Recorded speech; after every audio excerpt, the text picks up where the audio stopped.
Assalamualaikum warahmatullahi wabarakatuh. Syukur alhamdulillah kita bisa berjumpa lagi di channel ini. Sholawat dan salam selalu dan tetap tercurahkan kepada junjungan kita, Nabi besar Muhammad Sallallahu Alaihi Wasallam. Harapan dan doa saya semoga saudaraku semuanya selalu diberikan kesehatan, dilapangkan rezekinya, diampuni dosa-dosanya dan dipanjangkan umurnya. Amin ya Rabbal Alamin. Saudara-saudaraku yang dirahmati Allah, sholat merupakan ibadah yang paling utama dalam agama Islam dan menjadi tiang agama. Setiap muslim diwajibkan untuk melaksanakan sholat 5 waktu sebagai bentuk ketaatan kepada Allah Subhanahu wa Ta'ala.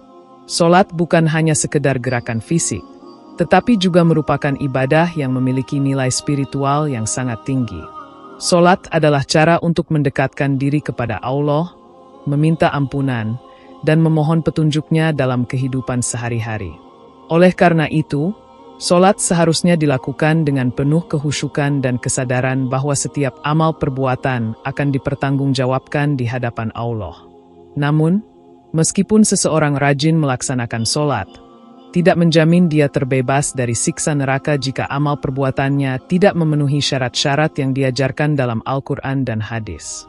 Terdapat beberapa kondisi di mana orang yang rajin sholat sekalipun bisa terjerumus ke dalam neraka jika mereka tetap melakukan dosa-dosa besar yang merusak nilai ibadah mereka. Oleh karena itu, dalam pembahasan kali ini, kita akan mengulas tentang golongan orang yang rajin sholat tetapi berakhir di neraka, menurut ajaran Al-Quran dan hadis. Pembahasan ini bertujuan untuk mengingatkan kita bahwa ibadah sholat harus disertai dengan akhlak yang baik dan jauh dari dosa-dosa yang merusak. Kita tidak hanya dituntut untuk menjaga kewajiban sholat, tetapi juga untuk menjaga diri dari sifat-sifat tercela yang dapat merusak hubungan kita dengan Allah Subhanahu wa Ta'ala dan sesama manusia.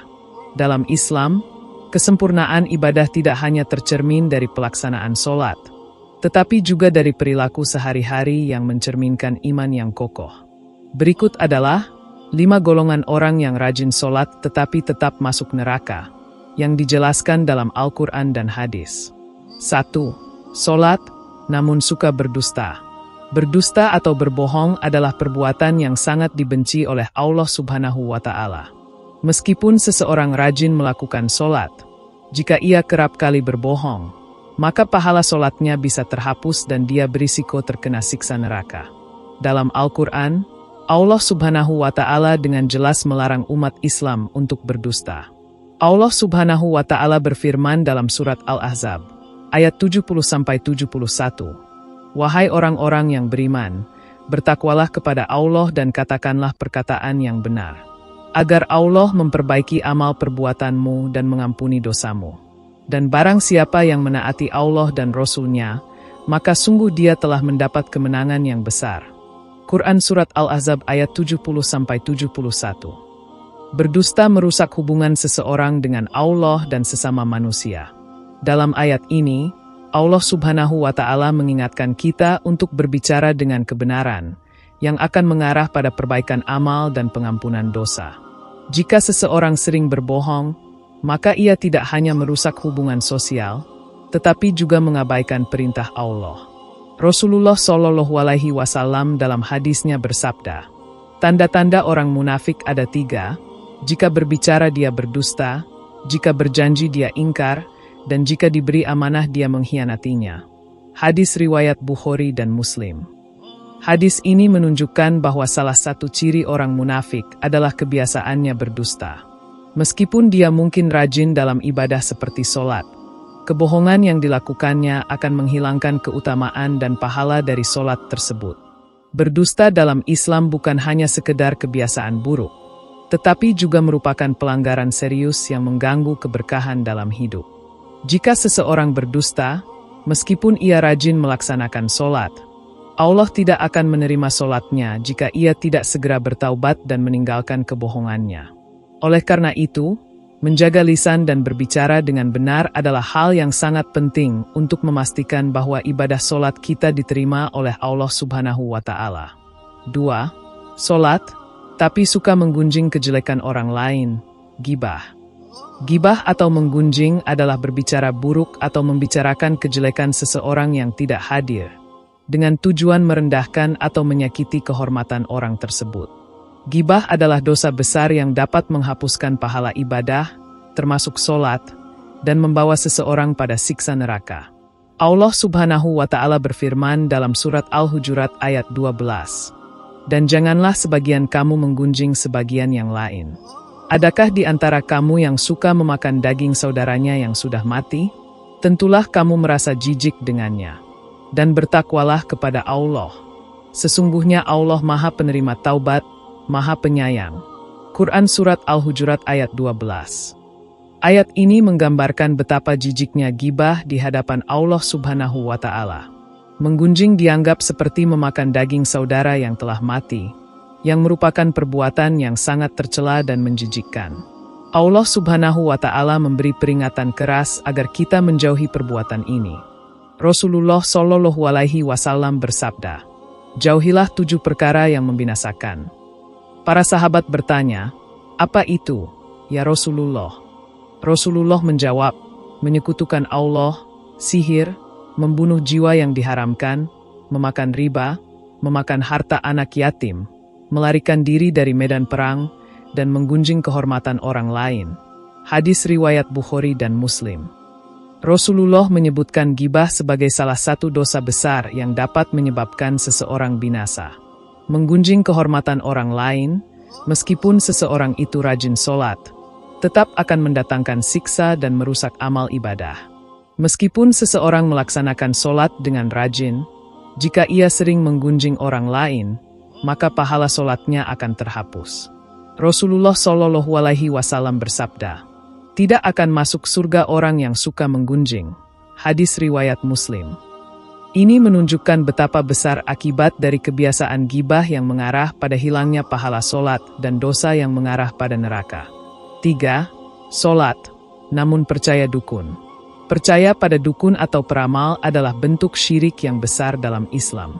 Syirik adalah dosa yang paling besar dan bisa membatalkan seluruh amal ibadah seseorang, termasuk sholat, jika ia terjerumus dalam perbuatan syirik tersebut. Seseorang yang rajin sholat tetapi mempercayai dukun atau peramal berisiko kehilangan iman mereka dan masuk neraka. Allah Subhanahu wa Ta'ala berfirman dalam surat Al-Baqarah ayat 102, "Dan mereka mengikuti apa yang dibaca oleh setan-setan pada masa kerajaan Sulaiman. Padahal Sulaiman tidak kafir, tetapi setan-setan itulah yang kafir. Mereka mengajarkan sihir kepada manusia dan apa yang diturunkan kepada 2 malaikat di Babil, yaitu Harut dan Marut. Padahal keduanya tidak mengajarkan kepada seorang pun sebelum mengatakan, 'Sesungguhnya kami hanyalah cobaan, karena itu janganlah kamu kafir.' Maka mereka mempelajari dari keduanya apa yang dapat menceraikan antara suami dan istri." Quran Surat Al-Baqarah ayat 102. Ayat ini mengingatkan kita bahwa syirik dapat terjadi melalui kepercayaan pada sihir, perdukunan, atau ramalan. Allah juga menegaskan bahwa mempercayai sihir dan dukun adalah tindakan kufur. Rasulullah Shallallahu Alaihi Wasallam bersabda, "Barang siapa yang mendatangi seorang dukun atau tukang ramal, lalu dia mempercayainya, maka dia telah kafir terhadap apa yang diturunkan kepada Muhammad." Hadis riwayat Abu Dawud. Hadis ini dengan tegas menyatakan bahwa siapapun yang mempercayai dukun, maka ia telah keluar dari keimanan Islam dan mengingkari wahyu yang diturunkan kepada Nabi Muhammad SAW.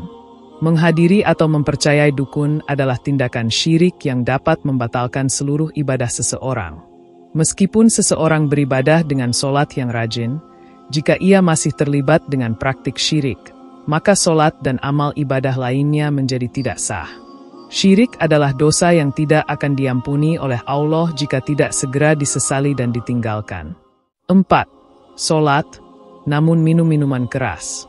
Alkohol dan segala jenis minuman yang memabukkan adalah haram dalam Islam.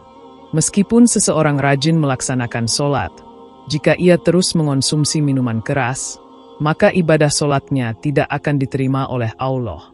Alkohol menghalangi seseorang untuk beribadah dengan penuh kesadaran dan kehikmatan. Allah Subhanahu wa Ta'ala berfirman dalam surat Al-Maidah, ayat 90, "Wahai orang-orang yang beriman, sesungguhnya khamar, judi, berhala, dan azlam adalah kotoran dari pekerjaan setan, maka jauhilah itu agar kamu beruntung. Quran Surat Al-Maidah ayat 90. Ayat ini sangat jelas melarang umat Islam untuk mendekati alkohol, karena minuman keras termasuk dalam perbuatan yang dicontohkan oleh setan dan dapat menyebabkan kerusakan besar dalam kehidupan. Rasulullah Shallallahu Alaihi Wasallam bersabda, "Setiap yang memabukkan adalah khamr, dan setiap yang memabukkan adalah haram." Hadis riwayat Muslim. Rasulullah sangat menekankan bahwa mengonsumsi alkohol adalah dosa besar yang harus dihindari oleh setiap muslim. Meskipun orang tersebut rajin dalam melaksanakan ibadah sholat, alkohol dapat mempengaruhi akal dan kesadaran seseorang, sehingga akan menghalangi konsentrasi dan kehusyukan dalam melaksanakan ibadah sholat. Sholat yang dilakukan oleh orang yang mengonsumsi alkohol bisa menjadi sia-sia karena pengaruh dari minuman keras tersebut. Jika seseorang tidak segera berhenti dari perbuatan haram ini, maka dia berisiko mendapatkan siksa dari Allah. 5. Sholat, namun mengabaikan anak yatim. Anak yatim adalah golongan yang sangat diperhatikan dalam Islam, dan Allah Subhanahu wa Ta'ala menekankan agar umat Islam memberikan perhatian penuh terhadap mereka. Mengabaikan hak-hak anak yatim merupakan salah satu dosa besar dalam Islam. Orang yang rajin sholat tetapi mengabaikan anak yatim berisiko mendapatkan azab dari Allah. Allah Subhanahu wa Ta'ala berfirman dalam surat Al-Baqarah, ayat 220. Dan mereka bertanya kepadamu tentang anak yatim. Katakanlah, memperbaiki keadaan mereka adalah baik. Jika kamu mencampurkan harta mereka dengan hartamu, maka mereka adalah saudaramu.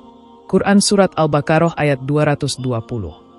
Ayat ini mengingatkan kita untuk memperlakukan anak yatim dengan baik dan memberikan perhatian terhadap mereka, bukan mengabaikan mereka. Perawatan terhadap anak yatim merupakan amal yang sangat mulia di sisi Allah. Rasulullah Shallallahu Alaihi Wasallam bersabda, "Saya dan orang yang mengurus anak yatim di surga seperti ini," dan beliau mengisyaratkan dengan jarinya. Hadis riwayat Bukhari. Hadis ini menunjukkan betapa pentingnya memperhatikan anak yatim, yang menjadi amal jariah yang besar pahalanya. Jika seseorang rajin sholat namun mengabaikan anak yatim, maka hal tersebut akan merusak kesempurnaan ibadahnya. Menjaga anak yatim adalah bagian dari akhlak mulia yang harus dimiliki oleh seorang muslim.